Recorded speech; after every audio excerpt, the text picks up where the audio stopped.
नमस्कार दोस्तों, आपका स्वागत है यूट्यूब चैनल एसके टेक्नोलॉजी पर। तो आज की वीडियो हम लोग क्या बात करेंगे, आपको स्टार्टिंग में ही दिखाई दे रहा होगा। तो इसमें हम लोग बात करने वाले हैं, आप में से मैक्सिमम देखो सबसे ज्यादा स्टेटस दिख रहा है लोगों का, वो है इनरोलमेंट नंबर वाला, जिसपे ऑलरेडी वीडियो आ चुकी है, जिसमें आप लोग देख भी रहे हो, सब लोगों को समझ में आ रही है। जिसमें मैंने enrolment number, marks mismatch, roll number वाला जो स्टेटस था उस पर डिस्कशन किया था। उसके बाद दूसरे नंबर में जो आप लोगों ने सेलेक्ट किया है सबसे ज्यादा, वो है pending at district scholarship committee. ये आप लोगों का फॉर्म दिखाई दे रहा है बहुत लोगों का, इसीलिए मैंने उसको शॉर्ट फॉर्म में यहाँ पर DW लिखा है, मतलब उसी का वही मतलब हुआ कि pending at district scholarship committee. तो इसका आखिर में क्या सॉल्यूशन है, ये फॉर्म कब तक वेरीफाई होगा, इसमें करेक्शन करना है या नहीं करना है, ये फॉर्म रिजेक्ट तो नहीं हो जाएगा, और अगर वेरीफाई होगा तो इसकी डेट क्या है, मतलब वेरीफाई कब तक होने वाला। उसके बाद एक और जो सवाल आप लोग पूछ रहे हो कि आपने मान लो करेक्शन विंडो आपके लिए खुल रही है, लेकिन आपको मतलब आपके फॉर्म में कुछ भी गलत नहीं, फिर भी करेक्शन की लिंक आपको मिल रही है, तो ऐसे केस में क्या करना पड़ेगा। उसके अलावा एक सवाल आप लोगों के मन में ये भी मैं देख पा रहा हूँ, जो आप लोग आ रहा है, मतलब लोगों के दिमाग में आ रहा है कि आखिर में अगर मान लो करेक्शन मैंने विंडो खोल दी और करेक्शन नहीं किया कुछ, तो ऐसे में क्या दोबारा से हमको हार्ड कॉपी देनी है या नहीं देनी। जो इस तरह के सवाल है तो भी हम लोग इसके अंदर देख लेंगे। तो चलिए वीडियो को शुरू करते हैं। उससे पहले वीडियो को सभी लोग लाइक कर दीजिए, और अगर आपने चैनल को अभी तक सब्सक्राइब नहीं कर रखा है, वीडियोस को देखते हो, तो आप मुझे सपोर्ट करने के लिए सब्सक्राइब कर सकते हो। और इस चैनल पर आपको जो जानकारी मिलेगी वो शायद ही कहीं किसी और चैनल पर आपको गाइडेंस और जानकारी मिले। तो चलिए आपने सब्सक्राइब कर लिया और लाइन से बातें करते हैं कि कौन से स्टेटस की बात करेंगे। तो हम आज इस तरह के स्टेटस की बात करने वाले हैं। आप लोगों का स्टेटस इस तरह दिखा रहा होगा, pending at district scholarship committee. तो इसका क्या मीनिंग है, क्या ये फॉर्म मतलब इसमें करेक्शन करना है या नहीं करना, जो इस तरह का स्टेटस है पेंडिंग एट DW यानी कि डिस्ट्रिक्ट स्कॉलरशिप कमेटी। देखो जो जिनका भी स्टेटस इस तरह से दिखा रहा है वो सबसे मतलब ज्यादा सेफ जोन में है, मतलब इनके स्टेटस में कोई भी गलती नहीं है। कोई भी गलती, जो हमारा PFMS सॉफ्टवेयर है उसने कोई भी गलती इस फॉर्म में नहीं निकाली है, मतलब उनको कुछ भी मिसमैच नहीं मिला है, कोई गलती नहीं पाई है। इसलिए देख रहा हूं उन्होंने इसको करेक्ट बिल्कुल सही मतलब चेक करके DW के पास भेज दिया है। आपको मैंने इसका प्रोसेस एक दिन समझाया भी था कि पहले आप लोग फॉर्म भरते हो तो पहले आपका कॉलेज चेक करता है, कॉलेज चेक करके उसको कहाँ भेजता है, वो भेजता है आपका PFMS सॉफ्टवेयर लखनऊ के पास। उसके बाद वहां से चेक होकर वो फॉर्म कहाँ जाता है, आपके जिले पे आता है। तो ये 3 चरणों में वेरिफिकेशन होता है। तो कॉलेज ने आपका वेरीफाई कर दिया फॉर्म, पहला चीज पास हो गया। सेकंड नंबर पर PFMS सॉफ्टवेयर है, यानी सेकंड नंबर ये वाला, ये क्या कर रहा है, आप लोग की डिटेल चेक कर रहा है सारी ऑनलाइन, जो जैसे इनरोलमेंट नंबर हो गया, रोल नंबर हो गया, किसी का इनकम सर्टिफिकेट डुप्लीकेट बता रहा है, किसी की और भी चीजें ऐसे बता रहा है, बिलो 60% मार्क्स बता रहा है, किसी का गैप बता रहा है 6 साल से ज्यादा है, इस तरह की जो जानकारी, अटेंडेंस हो गया। तो ये कौन चेक कर रहा है, ये आपका ये लखनऊ से PFMS सॉफ्टवेयर चेक कर रहा है। ये चेक कर ले रहा है, उसके बाद इसको कहाँ भेज रहा है, उसके बाद इसको भेज रहा है डिस्ट्रिक्ट स्कॉलरशिप कमेटी यानी जिले पे। यहाँ जे लिखा है मैंने, इसका मतलब यही है कि DW के पास भेजा। तो ये 3 चरणों में होता है। तो पहला चरण आपने कॉलेज से पास कर लिया, दूसरा PFMS से पास कर लिया। तो जिनका इस तरह से दिखा रहा पेंडिंग है DW, इसका मतलब कि उनको PFMS वाले यानी सेकेंड राउंड में उनके फॉर्म में कोई भी गलती PFMS सॉफ्टवेयर को नहीं मिली है। इसके वजह से यहाँ पर इसने डायरेक्ट इसको फॉर्म को क्या किया है, जिले पे भेज दिया। इसीलिए देख रहे हो कि यहाँ पर लिखा क्या है, pending at district scholarship committee, यानी कि जो आपका फॉर्म है वो आपका जो जिला समाज का अधिकारी है उनके पास जा चुका है, वहां पर पेंडिंग पड़ा हुआ है। आपके फॉर्म में कोई भी गलती नहीं है, उनकी तरफ से फॉर्म मतलब वेरीफाई कर दिया गया है। 2 चरण मतलब आपके पास हो गए हैं, इसमें कुछ भी नहीं मतलब बचा हुआ है, जो मतलब PFMS सॉफ्टवेयर को कोई गलती मिली हो। तो ये हो गया इसका रीजन, मतलब कि ये अब सीधे समाज कल्याण के पास पेंडिंग पड़ा हुआ, वो लोग अब इसको वेरीफाई करेंगे। अब जो दूसरा नंबर पे सवाल आप लोग का ये आ रहा होगा, आखिर में सर ये वेरीफाई कब तक होगा, इसकी डेट क्या है, तो हम लोग नोटिस में समझ लेंगे। डेट आपको मैं नोटिस में दिखाया था, वो कब तक वेरीफाई होगा। तो देखिए यहाँ पर देखो, जनपदी समिति द्वारा शुद्ध डेटा लॉक किया जाना। पहला वाला आपने ये PFMS वाला आपने देख लिया, NIC द्वारा स्क्रूटनी 9 फरवरी तक चली थी। उसके बाद सेकेंड राउंड यानी थर्ड राउंड, यानी कि जो आपका सारा वेरिफिकेशन जो आपके जिला समाचार अधिकारी से किया जाना है, वो कब से कब तक चलेगा, ये देख लीजिए 11 नंबर पॉइंट। जनपदी समिति किसको बोल रहे हैं, उन्हीं को बोल रहे हैं जो डिस्ट्रिक्ट स्कॉलरशिप कमेटी है, उसी का मतलब हुआ जनपदी समिति द्वारा शुद्ध डेटा लॉक किया जाना। ये देखो जनपदी स्वीकृति समिति द्वारा शुद्ध डेटा वाले छात्रों के डेटा पर निर्णय करना तथा जनपद स्तरीय विभागीय अधिकारी के डिजिटल सिग्नेचर से डेटा लॉक किया जाना, मतलब कि इस स्टेटस पे काम किया जाना, इसको वेरीफाई करना। वो कब से कब तक ये लोग करेंगे, वो करेंगे 12 फरवरी से लेकर 12 मार्च तक। ये देखिए डेट यहाँ पर आपके सामने है।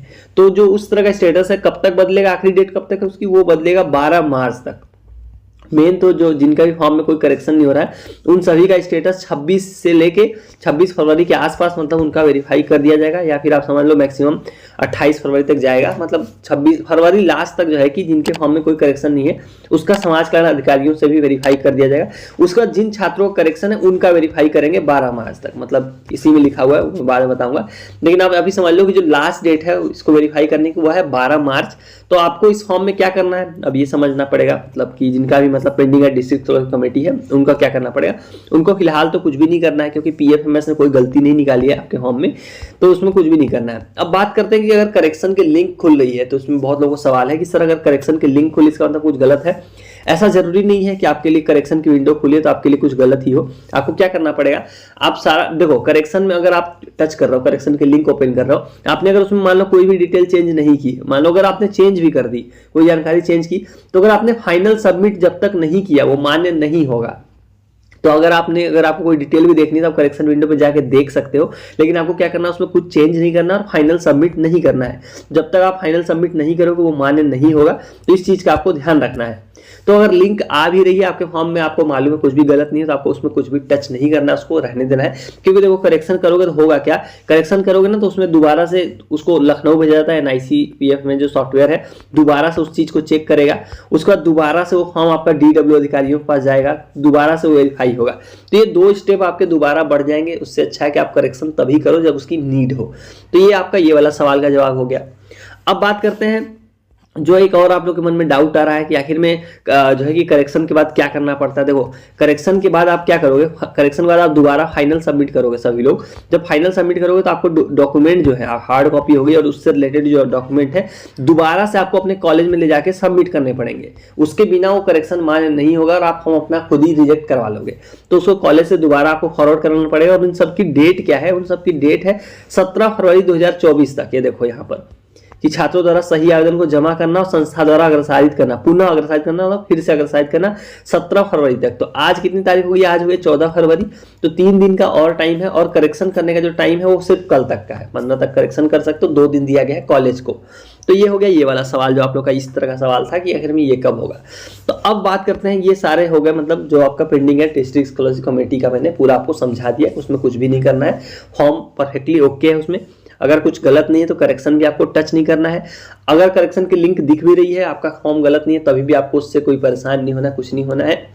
और आप लोगों के कोई जैसे डाउट है, कुछ लोगों के बिलो 60% वाले, देखो उसको भी मैं यहीं पे बता देता हूँ, अगली वीडियो में भी बताऊंगा, लेकिन यहाँ पर भी आप सुन लो कि जिनका इस तरह से दिखा रहा है बिलो 60% मार्क्स या फिर बिलो 55%, इस तरह से जिसका दिखा रहा है बिलो 60 बोल रहे या फिर बिलो 55, तो इसका मीनिंग क्या है। देखो इसका मीनिंग ये है कि रूल के हिसाब से स्कॉलरशिप किसको, मतलब स्कॉलरशिप के लिए आप मान्य हो, अब पात्र हो या नहीं है, मतलब होता है ना कि आप पात्र हो या नहीं हो। स्कॉलरशिप का भी एक अपना रूल है कि मान लो कुछ छात्र उसके लिए पात्र हैं, कुछ उसके लिए पात्र नहीं है। तो उसका एक रूल है कि जनरल वालों को 60% चाहिए, ओबीसी वालों को 55%, SC ST को 50%। तो अगर आपका एक्चुअल में उससे कम है, जितना उसमें लिख रहा है स्टेटस में कि 60% से आपका 12वीं में कम है या फिर ग्रेजुएशन में कम है, जैसे कुछ कोर्स होते हैं जिसमें ग्रेजुएशन के बेसिस पे एडमिशन होता है, तो उसमें ये होती है, जैसे इंजीनियरिंग को आप देख लो तो उसमें होता है कि मिनिमम 60% चाहिए तभी जाके आपका एडमिशन होगा इंजीनियरिंग में और स्कॉलरशिप के आप एलिजिबल होगे। तो अगर उससे कम है तो स्टेटस बिल्कुल सही लिख रहा है, उसका कोई डायरेक्ट सोल्यूशन नहीं है। आप मेरे से पूछोगे तो उसका मैं कोई सोल्यूशन नहीं बता पाऊंगा क्योंकि उसका कोई सोल्यूशन नहीं है, वो रूल के हिसाब से आपको स्टेटस उसका जो है कि दिखा रहा है। तो ऐसे में क्या कर सकते हो, ऐसे में देखो उम्मीद कर सकते हो आपका फॉर्म वो लोग निरस्त ना करें, रिजेक्ट ना करें।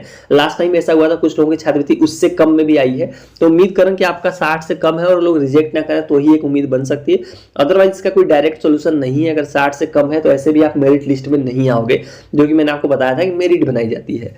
तो ये थी आपका बिलो 60 वाला जो था इशू, इस पे भी मैंने मतलब आपको बता दिया जो मेरा पॉइंट ऑफ व्यू था। सो उम्मीद करता हूँ आपको ये चीजें क्लियर हो गई, जो भी मैंने इस वीडियो के अंदर बताई सारी चीजें मैंने प्रॉपर आपको समझा दिया, पूरा प्रोसेस समझा दिया। और कोई डाउट हो तो इंस्टाग्राम पर आप फॉलो करके मैसेज कर सकते हो। टेलीग्राम ग्रुप, टेलीग्राम चैनल और इंस्टाग्राम, तीनों की लिंक आपको इसी वीडियो के कमेंट में आपको जो है देखने को मिल जाएगी। पिन कमेंट होगा, उसी पिन कमेंट से आप जाके जो है कि फॉलो कर सकते हो। सो चलिए गाइस, वाली वीडियो में इतना ही। Thank you for watching, stay tuned to SK technology.